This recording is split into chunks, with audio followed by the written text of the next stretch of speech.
Good morning, good afternoon, good evening, ladies and gentlemen, wherever you may be in the world. Welcome to Gift of Healing TV.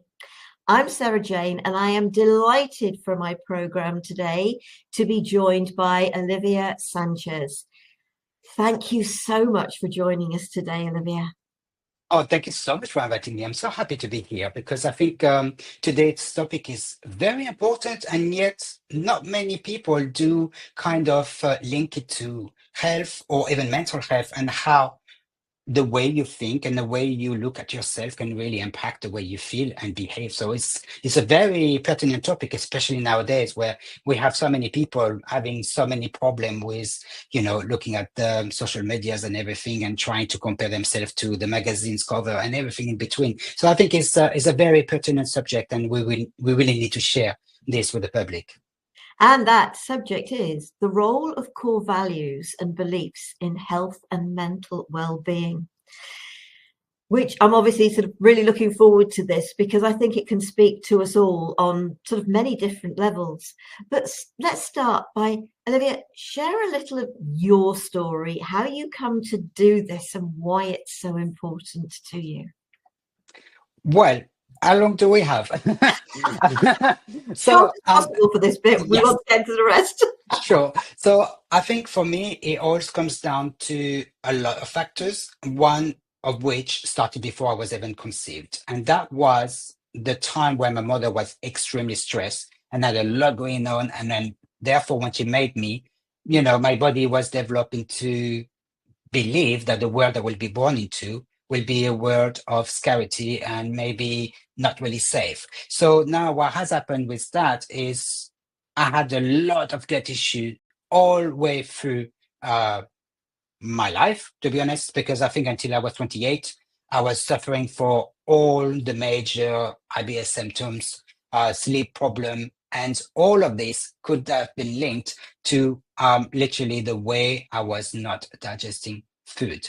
And every other month or every 2 months, I had to go to the doctor to have my injection for minerals and vitamins because I was not growing. I was tiny for my age. I was extremely skinny, and therefore I was not assimilating any of the nutrients of the food that I was eating. So obviously that has played a lot on my mental health as well. This made me very anxious, make me chronically tired, and that kind of sense of malaise, always carrying something on your shoulder, maybe that black cloud as well. And I think for me, that led me to really understand the way we see things, we see the world, and how we externalize and internalize all those factors that make up our environment, everything that is dictating how we behave or think or feel. And I think for me, having that kind of discovery has led me to really trying to learn everything that I needed to. So I learned naturopathic medicine, I learned naturopathic nutrition,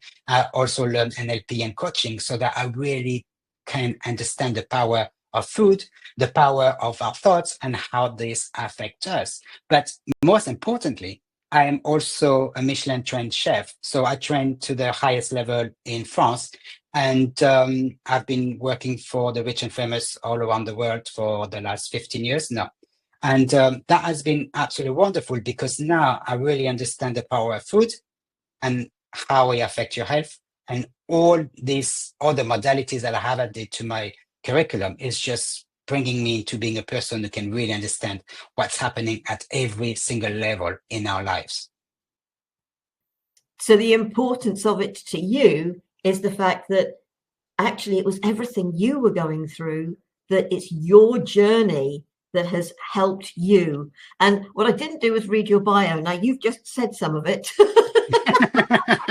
Registered naturopath, nutritional therapist and iridologist, certified in sports and exercise nutrition, mental health awareness and mental health disorders in children and young adults, which of course was where you started. So your breadth of knowledge makes you sought after practitioner in the wellness field, an internationally published author and speaker, best-selling books, Energize, 30 Days to Vitality, and Detox Before Energize. So I'm assuming that the detox comes first and then you go into the 30-day program. You've helped countless individuals reclaim their health and vitality. You've got an upcoming book, Managing Symptoms and Overcoming IBS, which is relevant to what you've obviously just been sharing, promises to empower even more people to live symptom-free, vibrant lives.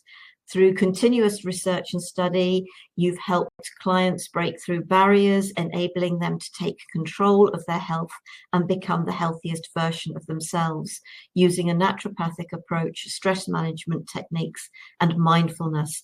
And you've mentioned about being the Michelin star chef, but you've also got a 30-day reset diet. It's a proven program that, and you said that there's a new next date for that program is starting in August, so this year, Correct, yes. 2025 for anybody who's watching this beyond 2025. So you are really walking your talk and doing what has worked for you, which I think many of us do. It's our journey that helps us to support others, and it's been. Yeah, but you've taken it beyond just diet and nutrition and the weight aspect, and you've taken it much deeper, haven't you?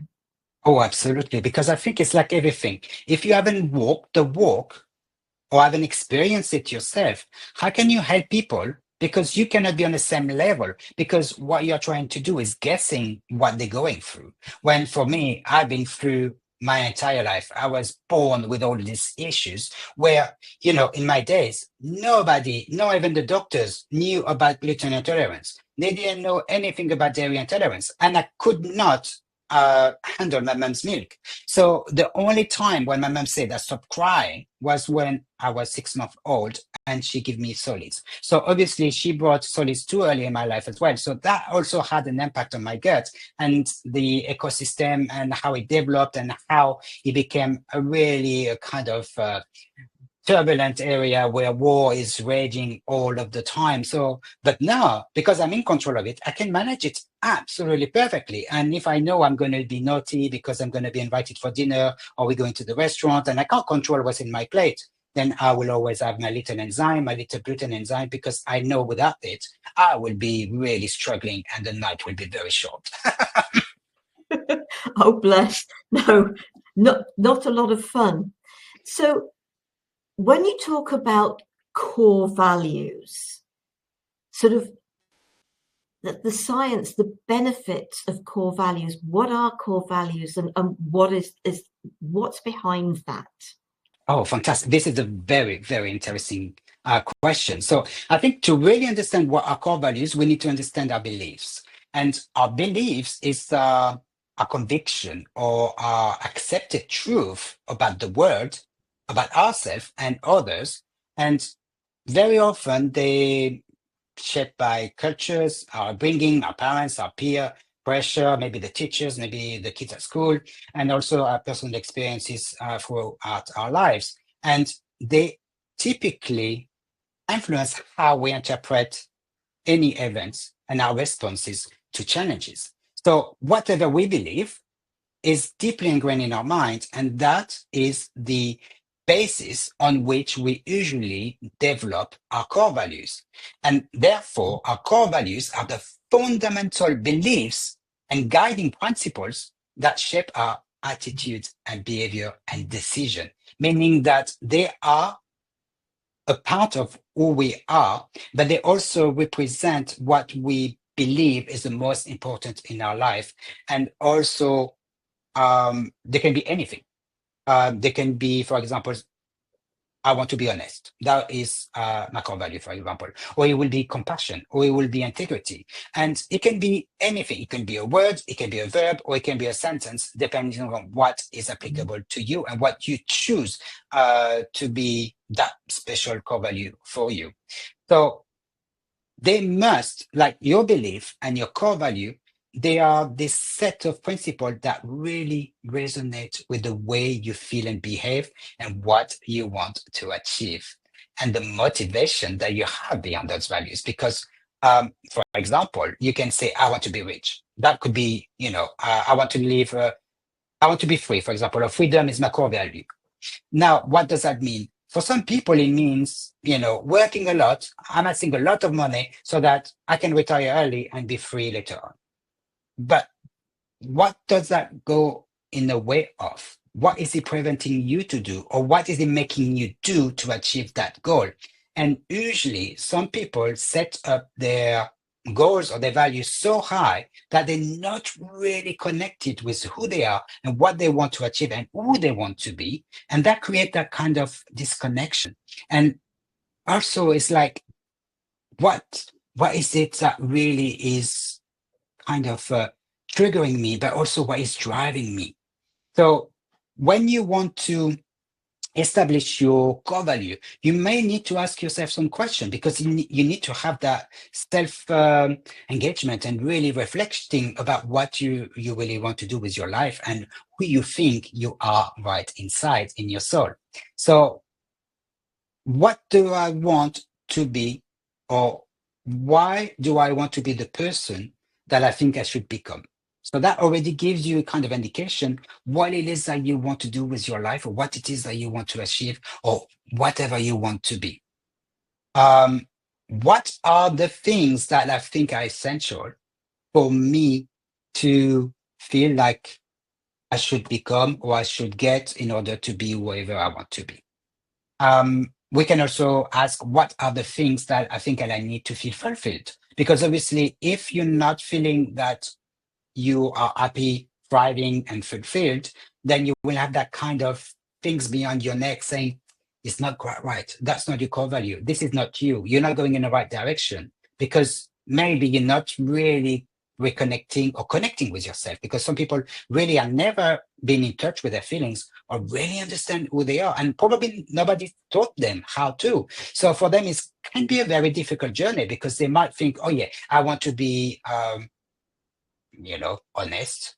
And then, they will say a little lie, a little white lie, and they will feel like, oh, no, no, no. And then they're hammering themselves up saying, oh, no, no, I'm doing everything wrong. And usually that always comes with some negative inner talk.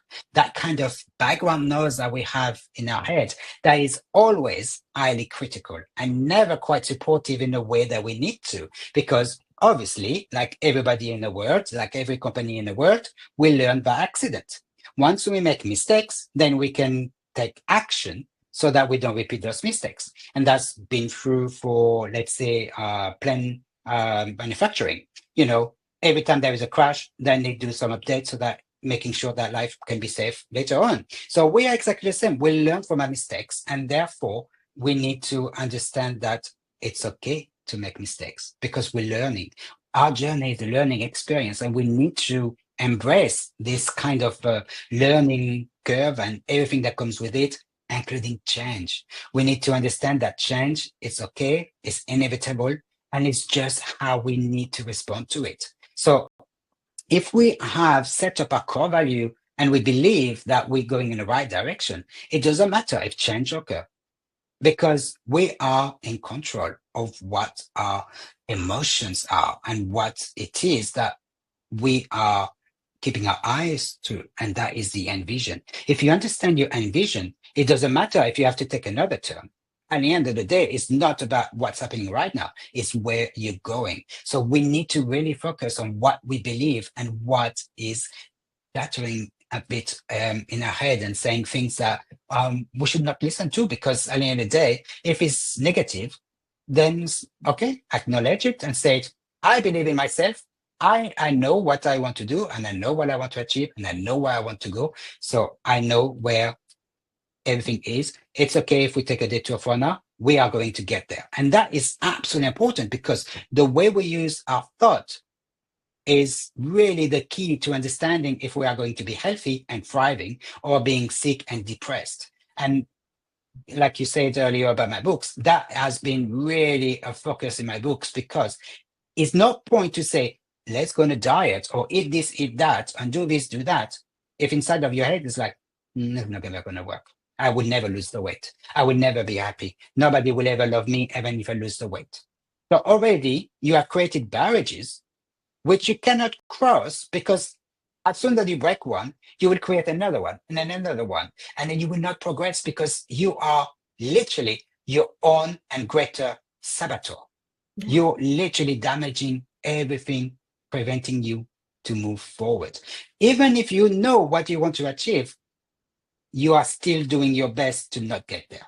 So that's why for me, it's like, it's extremely important to be in control of our thoughts, what we want to tell ourselves, and the way we talk to ourselves. You know, it's always okay to be nice to everybody around us and say, yeah, do this, you should do that. It's okay to feel down. But when it's you, it's like, oh yeah, you're always wrong. You always do the wrong thing. You know, that was a bad choice. Why did you do this? You know, and it's like, instead of saying, okay, I made a mistake, what can I do now to rectify it? Is it something that I can do to keep going so that I can reach my destination?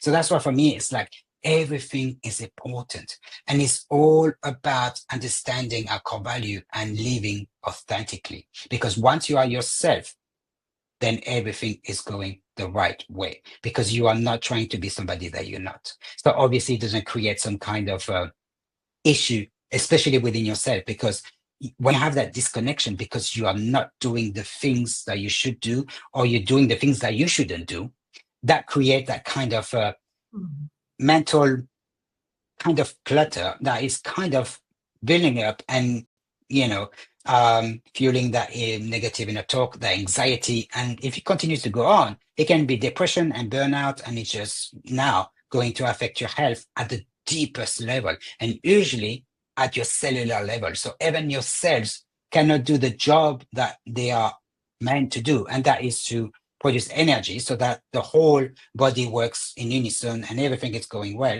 and also to make sure that they eliminate all this toxic waste, but also produce these hormones that we need for everything in our body, all these messengers that are telling our tissues what to do. So if our cells are under constant assault because of the way that we think and the way that we behave and the way that we eat and drink and all of these things, then their function will be impacted at the deepest level.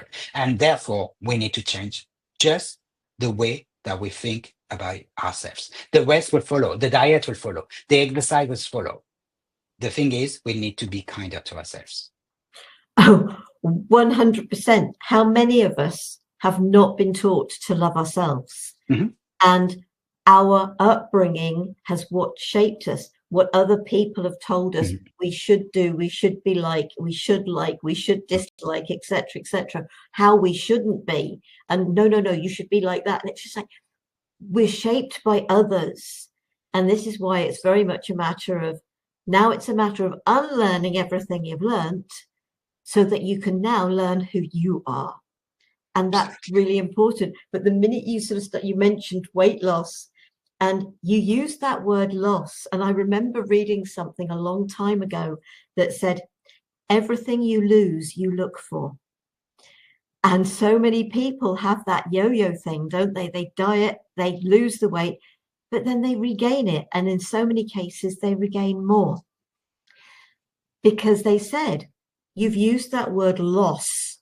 And so it's also thinking about the terminology that we use, isn't it? Absolutely. So if you think about, okay, how can I let go of this? You lose your car keys, you're going to go and look for them. But if you've sold the car, you won't go looking for them. So you've let the car go, or you've given it to somebody. You won't go looking for them.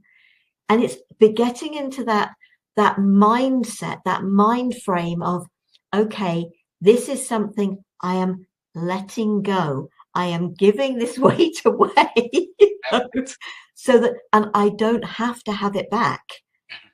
But so that, I suppose you're talking about that being part of our core values. It's that this has served its purpose. It's time for it to now go. Absolutely.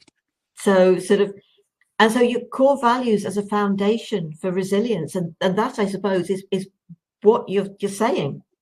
Oh, yes, absolutely. Because the opposite also apply. Because when you are not in tune with yourself, when you don't really understand where you're going, because there are people in this world where they're literally waiting for the wind to push them in a direction that they are going, not knowing if it's the right direction, not the direction, because they just don't have the resources, or they don't have any understanding of what is happening in their life, and some of them are just completely lost. So they need to understand that they need to go back to the basic, really understand who they are and really appreciate who they are and start to love themselves. Because once you understand that, you can really understand that you can take control of your stress response. And the stress response, while it was life-saving for many millennia, if we believe that we were once hunter-gatherers and we had to run from beasts or run after a beast to eat it or what have you, yeah, that was fine. We needed that burst of energy. We needed to run or, you know, the like they say, fight or flight. So either you fight back or you play dead. The good thing about this is that when you run, because of the way the stress hormone behave, is that they give you that burst of energy, so you can run as fast as you have never run in your life, and you may even surprise yourself that you actually been going that fast. And also that burst of energy where you can carry things that you never thought humanly possible. And the thing about that is, when it's short bursts of energy, it's absolutely fine. But the problem with the stress hormone like epinephrine and norepinephrine, which is known also as adrenaline, noradrenaline, is that they are the short messages. They expire very quickly, and therefore, when that burst of energy is no longer needed, then what's happening is that everything goes back to normal.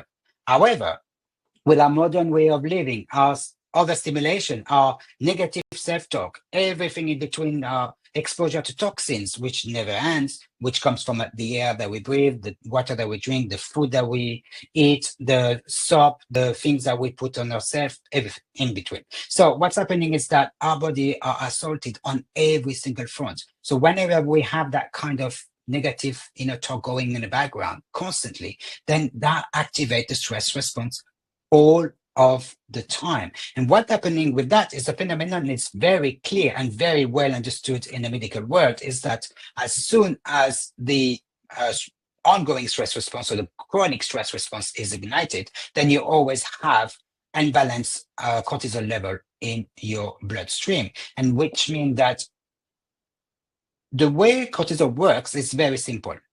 You need cortisol in the morning to wake up, because you've been fasting all night. You don't have any nutrients, you don't have any resources, so you don't have anything to literally move your muscles so you can get out of bed. So what's happening with cortisol is that it picks up all these nutrients, especially glucose, and brings it to the muscle so you can get out of bed, use your brain to direct yourself, go have your glass of water, have your coffee, and then you go on with your life. The thing with that is that cortisol should slightly go down as the day goes until 6 o'clock is extremely low, and by 11 there is none that should be left in the bloodstream. However, when cortisol are chronically elevated, then now what's happening is that every single pathways in the bodies are affected. So now let's think about just digestion, because we eat all day, most of us non-stop. So now what's happening? Cortisol suppresses digestive capabilities. So you stop producing saliva. You stop producing stomach acid. You stop producing digestive enzyme from the pancreas and from the breast border in the intestine. So now you understand, like, you don't have any stomach acid and you don't have enzyme. How do you break down your food? Well, obviously the body now is struggling to do that. Therefore, if you don't break down your food, you cannot assimilate the nutrients, because the nutrients are still not kind of free enough for your cells to absorb them. They need to be extremely tiny nutrients to be able to be absorbed. So now what's happening with that is you have all this food, especially protein putrefying in your stomach, creating gas, and then you have all these carbs fermenting, and then they have even more gas. And then now what's happening is they have all these kind of IBS symptoms, like, so the bloating, the discomfort, maybe some kind of pain in some severe cases, and it goes on and on and on. And that creates that kind of low-grade inflammation where everything is kind of upset. Your gut lining is upset, is inflamed. And now what's happening with that is that the cells who are supposed to be really tightly packed together are like, I'm sorry, I'm having too much. I'm already bloated from all this kind of liquid that comes into me because I'm inflamed. And the inflammatory response is to bring the liquid into the cell so that it can expel all the bad thing. But the problem is there is nothing to fight. So the problem is that is continuously going. And now we have, let's say, all those toxins, all these problematic molecules that are in our food, maybe some bacteria or viruses or parasites. And now this upset the order even further. And now all those cells were nice and tight. Now they start to pull apart because there's just so much pressure. And now you have all these little toxins, all these parasites and everything in between now enter the bloodstream and restricted. So now you have the inflammation that was just restricted to the gut was now going into the body and just about anywhere. But the best place toxin and bacteria, for example, love to go is to go to upset the liver. The liver is one of the main organ essential for detoxification. So now we have all these issues going on with the liver. And then the rest go to where is nice and warm and humid. And that usually is a joint. So people who have joint pain or find like they're a bit stiff in the morning, all of this is because they have issues with their gut. And now the issue with that is you have that constant sense of malaise. You're not just digesting your food. You're not getting the nutrients that you need. So you're running on cortisol, meaning that you're running on glucose all of the time. And now you don't manage your thoughts properly because what's happening is you don't have the nutrient to also preserve your brain. So now, how do you think properly or think straight if your brain is under attack as well and is inflamed? And now what's happening? You don't think properly. You can't sleep properly. Now, when you are supposed to get better, you don't because you don't sleep, you don't recuperate, you don't leave any chance for the body to heal and repair, which can only happen during the stage of deep sleep. So the brain has a fantastic system in place, and it's called the lymphatic system. And I call it the bin man. It comes in the night during deep sleep, collect all the toxin or the waste, and then removes it. And it's like a tsunami, literally. And then it wipes everything out. But if you don't sleep, you have all these toxins, all this metabolic waste accumulating, inflaming further the brain. And now you have all this plaque coming up into the brain. And now you have neuroinflammation that turns into neurodegeneration. And now you are told you have a neurodegenerative disorder at 39, for example, which should only happen later on in life, which should be after your 60s. But obviously, as you can see now, our way of life and the way that we think and the way we are disconnected to ourselves, to nature, to our food, to others, all accumulate to make us sick and constantly stressed. We are stressing our body with all of these things, and we're stressing ourselves even more so with the way that we think and not being in tune with our core values. So, yeah, and I get absolutely everything that you're saying. I really do. I mean, I spent many years working in an office, as so many people do, and having the main meal of an evening, which is the worst time you can have the majority of your food. And so when I started working from home for myself, I started eating my lunch at lunchtime. And so many times I don't have masses at tea. I have very little for tea. And there are days I don't have anything. And then I started hearing about, I'm trying to think what it was called, but it's basically like you stop eating for 12 to 14, 16 hours in a day. And when I started, I can't remember what they call it, but when I started reading about this or hearing about it, and I was thinking, I've been doing that for years. Absolutely. So this is intermittent fasting. And even for me, I was so shocked because I had to put it in my book as well. Because if you are going into a proper diet that is literally working for you, and for me, it was a ketogenic diet. I cannot believe that I was 15. So that was ages ago. I was already following a ketogenic diet, but I also implementing intermittent fasting. Because my body understood that I needed time to digest the food because obviously I had all these gut issues. So it was no point for me to eat all the time and then burden my body even further until to feel even worse. And comes the evening, you can't sleep because your body is just fighting on every front. Everything is going wrong inside of it. And it's just like, I always keep the illustration of imagine having a gun and you pull the trigger and that bullet just keep ricocheted on every side until something bursts. How long can you go until something breaks? And that's also for me when I do a lot of men's health talk, it's always about burnout, because how long can you push yourself until breaking point?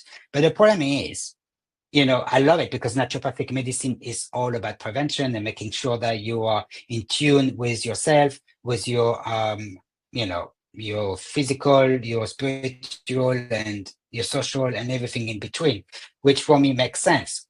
And the thing with that is when you really look into why all this kind of disconnection happen, it always lead to burnout, and it always lead to where now you need to find a cure because the prevention is too late. But the problem is, especially with burnout, I've been there. It took me 18 months to be back to normal. So burnout can be extremely debilitating and disabling.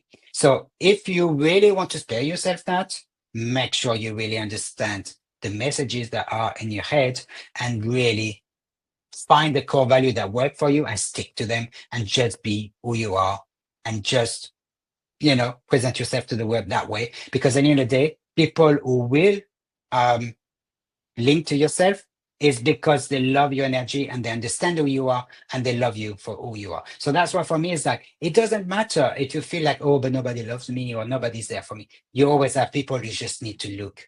And usually we always say, oh, we don't have. And then we start thinking about it. Like, oh yeah, actually, that's true.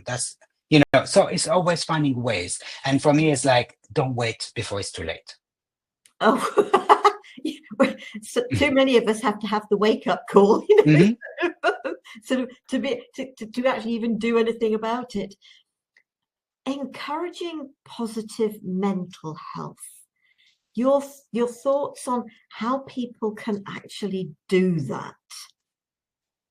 Actually, it's very easy in a way, but obviously it always need work. And I do find I keep saying myself a lot lately that for some reason for the last few years, especially since the COVID pandemic, every little effort is too much effort. We want everything easy. We want to go to the supermarket and pick that things, put it in the microwave and eat it. But I'm like, how is that connecting you to who you are if you eat plastic wrapped food that was put in a machine that literally destroy your food even further? And what you have in front of you is dead food. And you're expecting that dead food that is literally contaminating with plastic, BPA, and everything in between, plus all the contaminants that has been accumulating along the food chain. And now you're expecting to thrive on these things. So for me, it's like you need to reconnect with yourself. You need to reconnect with nature. You need to spend time outside. You need to literally look at nature and say, wow, I forgot how it was. Now I need to go have my walk. And, in the UK, we are so lucky. There is always a park just a few minutes away from any doors. So it's easy to just let go and enjoy nature in all of its forms. It could be a walk, and you can be with friends having a picnic, especially now the weather is fantastic, or having people around for barbecue. And just that brings you a different message, and that message is connection. Once you understand that you are part of something, then you alone cannot do much. But if you are all together, you can do anything. And usually people who feel supported always achieve more than people who are actually kind of isolated or self-isolate themselves. And usually the latter are always kind of the anxious type, and the people who are quite depressed and never leave their house because they feel it's the only safe place for them. So that's why for me, it's like, if you start going outside, then you already widen your horizons, and your brain, the fog start to lift. You start to think clearer and start to really go deep into self-reflection and saying, I can't believe I was that low, and all the possibilities now. And the good thing about that is that once you know that there is no restriction or no barriers in front of you anymore, the sky is literally your limit. You can start learning new things. You start making new friends. You start smiling at yourself. You don't even know why. And then you start realizing that you're no longer a people pleaser. You're doing the things that you do for yourself. And again, people who are anxious and depressed are always the people who try to do the most for others and never for themselves. So they will always put their self last. And therefore, when somebody will say, oh, can you do this? They know they cannot do it, but they would still force themselves to do it because they have to say yes to everything, because they don't have that kind of core value driving them anymore. Oh, you're talking my language there. It is so time for people to say yes to themselves Mhm. and learn that it is okay to say no to others. If it doesn't resonate, if the timing's not right for them, it doesn't matter. The no to others and the yes to self. And the way I've always put it is, while you're saying yes to everybody else, you're holding two people back. You're holding yourself back because you're not doing the things you should be doing for yourself. Mhm. And you're holding the other individual back because they aren't learning and growing for themselves. Absolutely. And some people might struggle with that, but I've personally done a book earlier this year. I didn't become selfish, I became harder to manipulate. And it is about, you're not being selfish by saying no to others. In Mhm. fact, to be perfectly honest, you're probably being more selfish with the constant yeses than the no's. And I know that's a Definitely. hard one to get your head round, but it is so important to be true to you. And if something Absolutely. doesn't resonate, if it doesn't work for you, don't do it. And you do not have to explain yourself. But of course, that's the people pleaser, Mhm. isn't it? That Absolutely. constantly having to explain. If you are saying no, it's, oh, I'm so sorry, but I've already got something on that date at that time, and there's nothing I can do about it. You don't have to give a reason. No. But people pleasers will always give, even if they've actually made that reason up. I mean, sort Yes. of, they have actually, but they can't let people down. And Mhm. so practical steps for value-driven well-being. We haven't got that much longer, but have you got Yes. a few practical steps that you could share? Yes, absolutely. Because now when we are talking about people pleaser, is that what is the root cause? What is pushing people to say yes to everything? And that usually is kind of lack of love of yourself, lack of respect of yourself, because you feel like if I say no, then they will stop loving me. They will stop communicating with me. They will leave me alone, and I will be all alone in this world. And this world is a really unsafe place to be. And that usually is the root cause of the issue. So again, is you need to change the language. You need to stand up for yourself and say, I am me. This is who I am. And like I said earlier, people will still be attracted to you because you feel and think the same way as they do. And therefore, people, we always say magnet attracts, is that because our energy, the vibe that we are emanating, is that people will relate to you in one way or another. And usually, when you are happy, when you are thriving, and when you are in tune with yourself, you have that kind of glow, and it's really happening. You have that energy that people can pick up on and instantly feel like they can talk to you.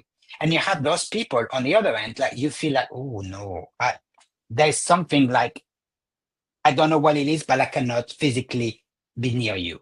And this is what we need to understand is that whatever message we have in our head comes out in one way or another. And that I believe is energy. And we have that kind of positive energy that brings everyone, or that negative energy. And that also translates in the word that we use.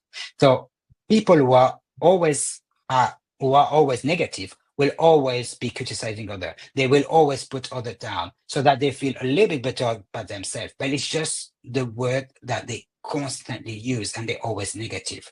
So again, if you want to change the way that you are, start to analyze the word that you use the most often and how you use them, and in how you use them in what circumstances. Because what's happening with that is that once you understand the word that you use, then you can do something about it. So if you say, oh, I don't like this, can you rephrase this saying, maybe I should do something that I like? So now you are focusing on the positive. Oh, I'm late. I'm going to be, things happen. You are late. Okay, what can I do about it? You need to find another way to rephrase the way you're thinking to yourself and the way that you are using words. And that really is one of the most powerful tools that you can use. And again, for me, it's like the best way to understand your way of thinking and the way of talking is journaling. You should use a journal every single day, especially before bed, because you can write down the way that you felt, whatever tip the balance, whatever kind of make you feel emotionally vulnerable or anything that has happened. And then you can look back and find patterns and analyze them, understand them, and understand what situation brings what in you. And therefore do something about it so that next time that situation arises again, then you can be in control of who you are, your language, and your action. And that is absolutely wonderful, because the other thing about journaling is that you can write, and that I'd say to all of my clients in a clinic. I always say to them, before bed, write down 3 positive things in your journal. It can be anything. Today it was sunny. Today I saw a bird singing. Whatever it is, there is always something positive in your life. So write them down, close your journal, close your eyes, and go to bed. Because the last thought on your mind as you go to sleep will be the first thought on your mind as you wake up. So if you make it a negative one, you're already destroying the whole day and probably the night, because all over the night you had that negative vibes inside of you. Probably you had nightmares, probably you didn't sleep properly, and then you carry all this emotion into the next day. So instead of waking up energized, positive, and looking forward to whatever challenge is happening, you're already defeated and you're always tired and you can't actually feel like you can get out of bed. And most of the people will have to drag themselves to the coffee machine before they can say, okay, now I can move. You wouldn't get me anywhere near a coffee machine. No, I got scolded by it as a baby, so it's just like, oh wow, okay. Yeah, no, it's, but I think that's great, because I'm actually one of these people. I like to have at least an hour, if I can get 2, where I actually get my mind out of work and out of the day by doing a puzzle or something like that. Mm-hmm. So yes, I'm concentrating, but I'm taking my mind out of life. Exactly. And I suppose, yes, I have my gratitude. So as much as I don't journal, I think about the things. I do say thank you, whether you want to call it a prayer, but it's thank you. Thank you for the support I've received today, for everything that's happened today, whatever. And it's the first thing in the morning. And actually, last thing at night, I love to look out the window if I can see the stars and the moon. It's a love, so if people are struggling with something like journaling, being able to do that sometimes the clouds can be so beautiful. Oh, absolutely. And one of my windows sort of looks like, and you can still see that hint of red in the sky, sort of on the horizon where the sun's gone down. And to be able to see those things, or a sunrise in the morning, it's just, so you're bringing a joy, if that is something that, and to be able to look out at the garden and the flowers and whatever. And I appreciate there are some people who can't look out at a garden. And there's so much light pollution, to be able to be somewhere where you can look out at the stars, the sky at night, where you haven't got light pollution. It is amazing. Absolutely amazing. So find the thing. So what you're saying is find the thing that actually generates some joy. Absolutely. And, I'm really glad you just mentioned it, because for me, gardening is my meditation, is my me time. When I'm going to the garden, I never take my phone with me, because I'm literally touching the soil. I'm I'm collecting my berries, whatever it is, or I pick up my carrots or cabbage or what have you. But at the end of the day, it's my me time. And I'm looking and I'm literally using my thought to say, wow, I'm so lucky. And I'm literally connecting with the earth, and I'm looking at all this goodness in nature. And then my brain start wondering, it's like, how was my day today? And then you start going into that self-reflection. It's like, oh, was it something I could have done better? What, if something didn't go quite right, then you use that self-reflection time to say, okay, fine. Now, what can I do about it? And then that's when you go into gratefulness. Like, you are in a garden, You are happy because you're alive. Yeah. Oh, absolutely. It's find what helps you to be alive. It might be that you have a dog or a cat or Yes. whatever it is. You know, a cat sitting on you purring, sort of a dog sort of wagging its tail at you. It's joy, it's happiness. We're coming to the end, and I've put your website up there, but is there anything we haven't touched on that you'd like to share? I think for me, what is really important is that when you are looking at core value and connection, always remember that whatever you want to express, you will find it in others. So it's like, try not to be putting yourself into corners. Always try to go around and really put yourself out in a way that is constructive and is really solidifying you in a core. Because what's happening with that is that you will connect with people, and we are connecting beings. We are animals that thrive in communities. We are not meant to be behind a computer or behind a phone watching and scrolling on this social media, looking at others people's life and their smile and their happiness, so-called happiness, and then feeling miserable about it. It's just not the way we're supposed to live. We need to be out there, be a part of the community, and find our purpose. Because if you don't have a purpose, you cannot live according to your core value, and you cannot live authentically. Bless you. Thank you so much. Now you're sharing a handout with everyone, which Yes. is on your website. Do you want to just tell people a little bit about that handout and the links in the chat? And I will make sure it's under the video on YouTube as well. Sure. So I created the handout so that, because when you watch a video, it's always difficult to remember everything or take notes. So for me, it's like, I want you to put everything in one place so that when you are looking at the handout, it's about 8 pages long. So everything in there is quite comprehensive, and it really goes into the basics of understanding core values, but also how you can apply in your life, what you can do about it, and how you can find your ways when life brings you challenges. It's all about being yourself, being true to yourself, and stop trying to please everyone and just say yes when you should say no. So bless you. Thank you for that. As I said, and your main website is Nutrinity. Unity. Yes, exactly. It's unity, because for me, it was about nutrition. So Nutrinity, because unity, because when it comes to naturopathic medicine, it's all about the unity of disease, meaning that when something goes wrong in the body, it's not happening just by bad chance. It's a combination of many things, and usually it's everything going wrong, and it's always linked to inflammation. But also unity, it comes to community. Like I said, we are social beings. We need to be part of a community. And I think in nutrition, especially, when we are a community and we are together, we are stronger. We have a bigger voice, and we can be more respected, because, when we look at, for example, at the field of nutrition, it's not so well clarified. It's a lot of things going out there, and that's why you have so many influencers saying so many bad things online, just because there is no restriction. Anybody can give nutrition advice, apparently.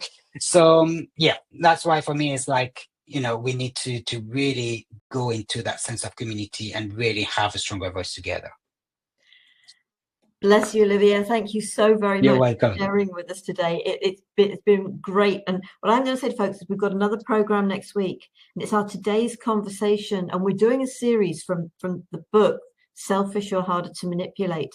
And we've got Elizabeth McPherson and Linda Marsanico joining myself and Scott.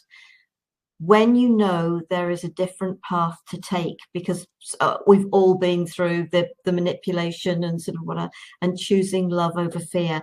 And all of these things, I think, actually, when we can get these into our lives and find who we are, and learn to have that confidence in ourselves, so you're talking about sort of, if we change who we are, we could lose people, but we find the right people.